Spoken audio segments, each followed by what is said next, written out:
Jean chapitre 6 verset 33. Car le pain de Dieu, c'est celui qui descend du ciel et qui donne la vie au monde. Nous avons traité la première partie du verset à l'épisode précédent, car, qui fait le lien avec les déclarations précédentes de Jésus, le pain de Dieu, qui a son origine en Dieu, c'est celui qui descend du ciel, donc l'initiative est de Dieu et il nous rejoint là où nous sommes, et qui donne la vie au monde. On retrouve ici la vie, le terme Zoé, donc qui est la vie pleine, la vie éternelle, la vie divine qui est communiquée. Donc ce pain de Dieu qui descend du ciel ne sert pas juste à soutenir la vie comme le fait la nourriture ordinaire. Ce pain de Dieu, il est la source de la vie. Et ce n'est pas juste la vie physique comme avec la nourriture physique, bios, mais c'est cette nature de Dieu, cette vie par excellence qui est communiquée. Et là, on retrouve ce contraste avec la manne dont il était question dans juste les versets précédents, parce que cette manne que Dieu avait donnée à son peuple dans le désert, elle permettait de se nourrir physiquement, et c'était là pour un temps. Mais ici, il est question de la vie d'une nature supérieure, de la vie éternelle. Et ce pain, il donne la vie au monde. Alors que la manne au désert était uniquement destinée au peuple de Dieu, au peuple d'Israël, pendant cette traversée, ce pain de Dieu qui descend du ciel donne la vie au monde. Donc les frontières s'élargissent et en fait le monde ici veut faire référence à l'humanité tout entière, sans distinction de peuple. Et on retrouve ici Jean 3,16, Dieu a tant aimé le monde qu'il a donné son Fils unique. Et ce Fils est le Sauveur du monde. Jean 4, 42. Donc il a voulu rejoindre toute l'humanité. On voit ainsi que dans ce verset, en fait, même s'il n'est pas ouvertement nommé, ça viendra plus loin, tout pointe vers Jésus. C'est le vrai pain, le pain de Dieu qui descend du ciel et qui donne la vie au monde. Donc il s'est incarné, il a son origine céleste et il vient pour sauver l'humanité tout entière. Donc il n'est plus question juste d'un besoin physique et temporaire, comme la manne au désert ou la multiplication des pains juste plus tôt, mais d'une réalité spirituelle, d'un besoin plus profond avec une visée éternelle.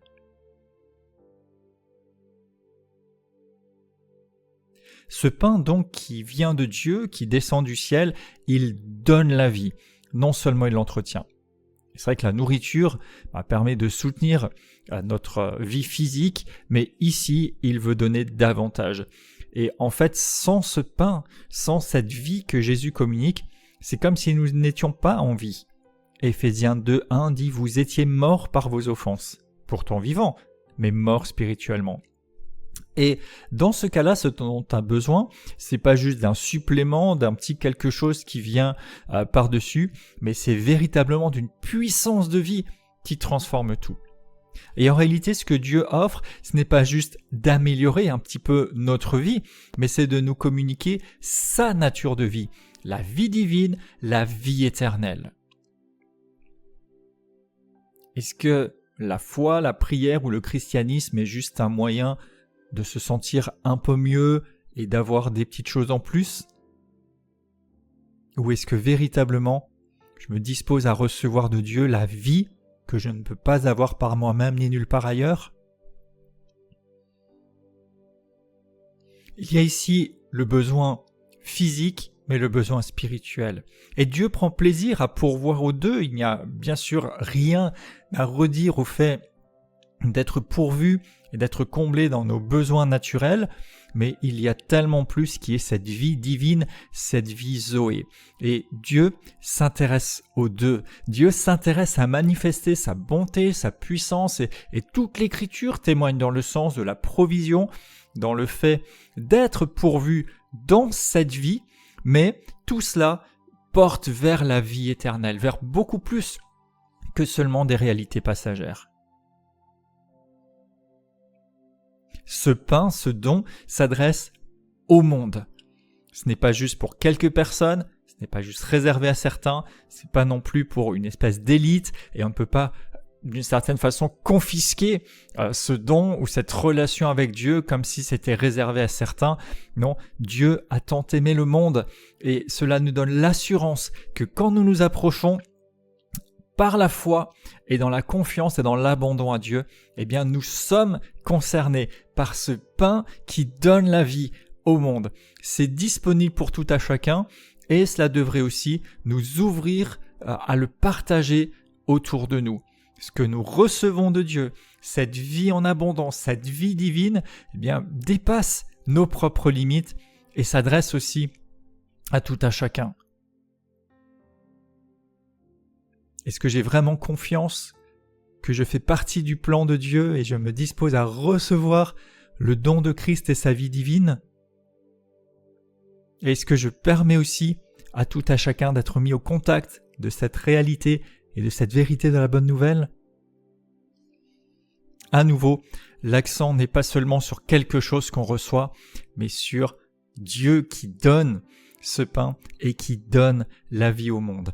Alors, ne cherchons pas seulement des bienfaits, des choses passagères, des choses temporaires, sans reconnaître et garder à l'esprit qu'il se donne lui-même. Ce pain de Dieu, ce n'est pas juste quelque chose, c'est quelqu'un, c'est Jésus. Il a donné son Fils unique afin que quiconque croit en lui ait la vie éternelle.